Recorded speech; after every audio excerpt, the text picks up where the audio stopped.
السلام علیکم ورحمۃ اللہ وبرکاتہ۔ دوستوں، امید کرتا ہوں آپ خیریت سے ہوں گے۔ میں ہوں محمد مقصود قاسمی اور آپ دیکھ رہے ہیں باغ مدینہ یوٹیوب چینل۔ دوستوں، ویسے تو مولانا ارشد مدنی صاحب کا ہر بیان وائرل ہی رہتا ہے، میڈیا اس کو فوراً اٹھا لیتی ہے، ٹی وی کے اوپر، سوشل میڈیا کے اوپر اس کو دکھانا شروع کر دیتی ہے اور اس کے اوپر کافی بوال بھی مچتا ہے اور بہت سارے لوگ ان کی باتوں کو سنجیدہ طور پر لیتے ہیں۔ تو دوستوں، آج جیسا کہ سبھی حضرات کو پتہ ہے کہ 26 جنوری ہے اور پورے ملک کے اندر جشن کا ماحول ہے، لوگ ایک دوسروں کو مبارکباد پیش کر رہے ہیں، بہت سارے جگہ پر پروگرام ہو رہے ہیں اور بزرگان دین کی، شہداء کرام کی جو جنگ آزادی میں شہید ہوئے، ان کی قربانیوں کو، ان کی زندگی کو لوگوں کے سامنے رکھ رہے ہیں۔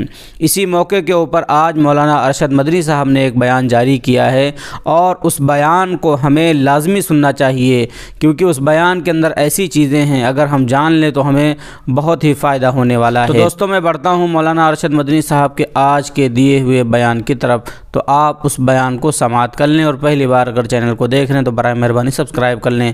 چلیے میں مولانا ارشد مدنی صاحب کا دیا گیا بیان آپ کو سنا دیتا ہوں۔ مولانا ارشد مدنی صاحب نے ٹویٹر پر ایک ٹویٹ کیا کہ ہندوستان کی آزادی کی تحریک علماء و مسلمانوں نے شروع کی تھی اور یہاں کے عوام کو غلامی کا احساس اس وقت کرایا جب کوئی سوچ بھی نہیں رہا تھا۔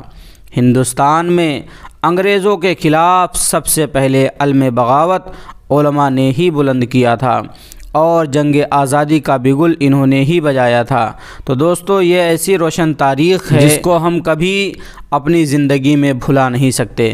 جب تک زندہ ہیں ایک دوسرے کو بتاتے رہیں گے کہ جنگ آزادی میں زیادہ تر علماء اکرام شریک تھے، انہوں نے اپنی جانوں کی قربانی دی اور اس کے لیے جدوجہد کی۔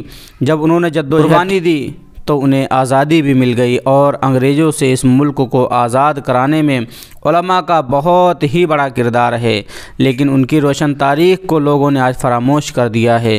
تو مولانا ارشد مدنی صاحب کی یہ باتیں بہت اچھی ہیں کہ جنگ آزادی میں علماء ہی کا ہاتھ ہے، انہوں نے ہی بگل بجایا تھا آزادی کا اور انگریزوں سے آزادی دلائی تھی۔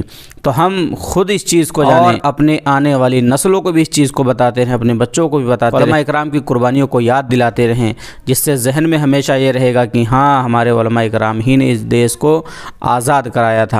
اب دوستو، آپ کا مولانا ارشد مدنی صاحب کے بیان کے متعلق کیا کہنا ہے، ہمیں کمنٹ کر کے ضرور بتائیں اور پہلی بار اگر چینل کو دیکھ رہے ہیں تو برائے مہربانی سبسکرائب کر لیں۔ چلیے دوستو، پھر ملتے ہیں انشاءاللہ کسی نئے ویڈیو میں نئے ٹاپک کے ساتھ۔ السلام علیکم ورحمۃ اللہ وبرکاتہ۔